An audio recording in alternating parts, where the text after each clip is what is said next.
में आपका स्वागत है। दोस्तों, क्या आपने कभी सुना है कि एक बादशाह की सल्तनत इतनी सिकुड़ गई थी कि लोग कहने लगे सल्तनत शाह आलम अज दिल्ली तपालम, यानी मुगल सम्राट की हुकूमत सिर्फ दिल्ली से पालम तक सीमित रह गई थी।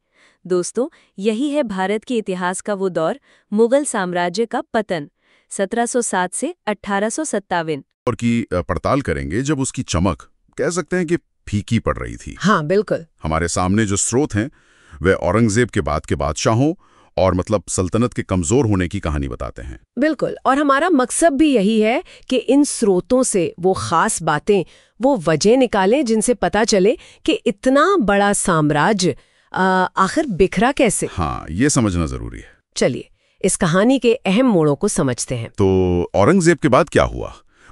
तख्त के लिए खिस्तान शुरू हो गई थी। कौन थे वो बादशाह, कितना टिक पाए? हाँ, औरंगजेब की मृत्यु जो 1707 में हुई, उसके बाद तो बादशाह बहुत तेजी से बदले। पहले बहादुर शाह आए 1707 से 12 तक। अच्छा। फिर जहानदार शाह, उनका तो शासनकाल साल भर भी नहीं चला, 1712-13। बस 1 साल। हाँ, बहुत कम।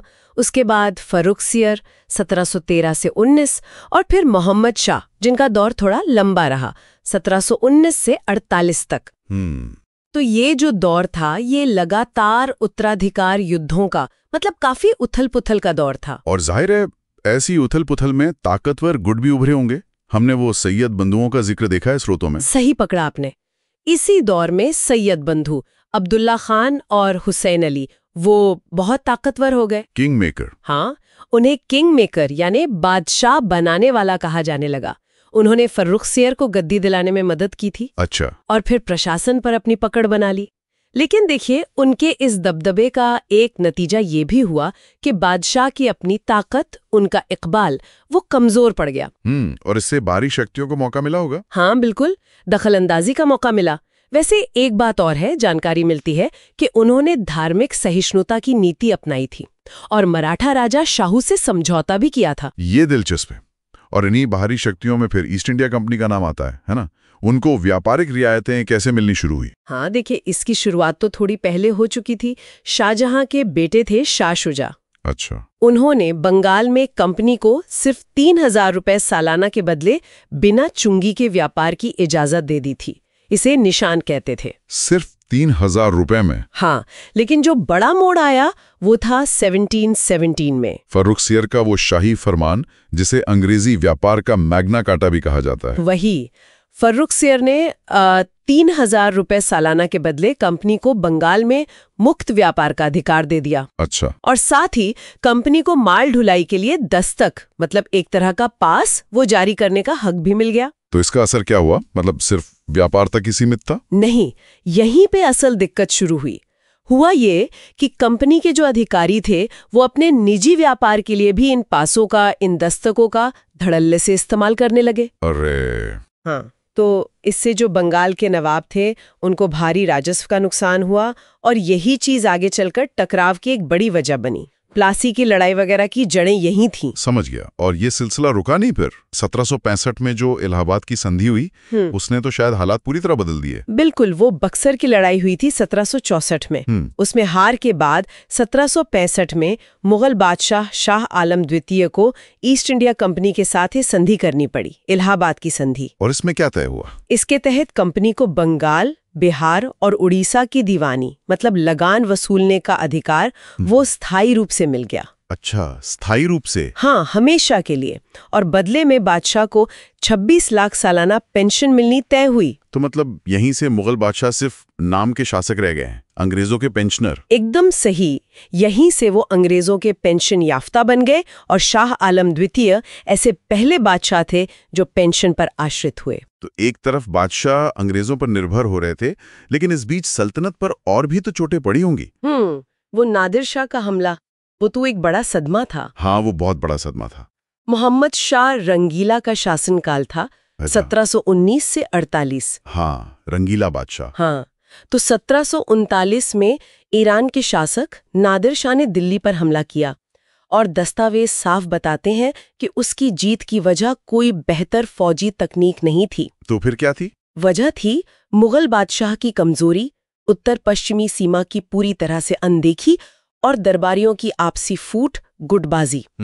और वो दिल्ली से न सिर्फ बेशुमार दौलत लूट कर ले गया, बल्कि मुगल शान का जो प्रतीक था, तख्ते ताऊस, मयूर सिंहासन, हाँ, और कोहिनूर हीरा भी, वो सब लूट कर ले गया। हाँ, एक बात जरूर है, मोहम्मद शाह को उर्दू शायरी को बढ़ावा देने का श्रेय जरूर दिया जाता है। अच्छा। और शाह आलम द्वितीय की कहानी भी काफी दुखद लगती है।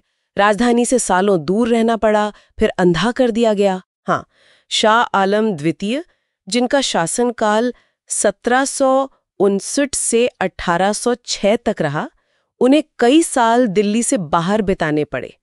1772 में वो मराठों की मदद से ही वापस आ पाए थे। अच्छा, मराठों की मदद से। हाँ, और फिर 1788 में गुलाम कादिर नाम के एक सरदार ने उन्हें अंधा कर दिया। उनके वक्त में तो मुगल सत्ता इतनी ज्यादा सिकुड़ गई थी कि एक कहावत चल पड़ी थी, सल्तनते शाह आलम अज दिल्ली ता पालम। मतलब बादशाहत दिल्ली से बस पालम तक ही रह गई। हाँ, बस उतनी ही।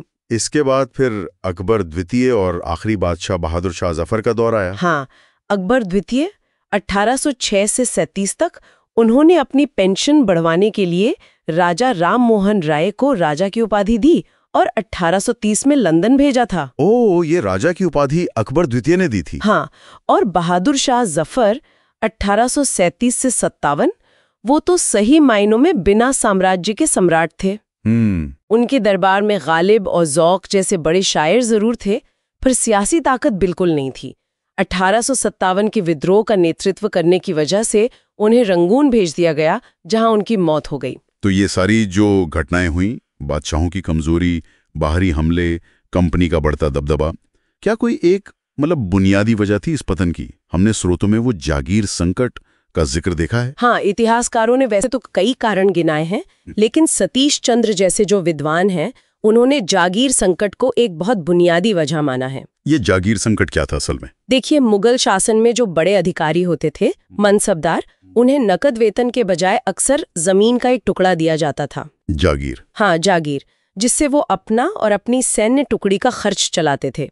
ये मनसबदारी व्यवस्था का हिस्सा था। ठीक है। अब हुआ ये कि औरंगजेब के आखिरी सालों में और उसके बाद अच्छी उपजाऊ जागीरें कम पड़ गईं, लेकिन उन्हें पाने वाले ताकतवर मनसबदार बढ़ते गए। अच्छा, मतलब जागीर कम, दावेदार ज्यादा?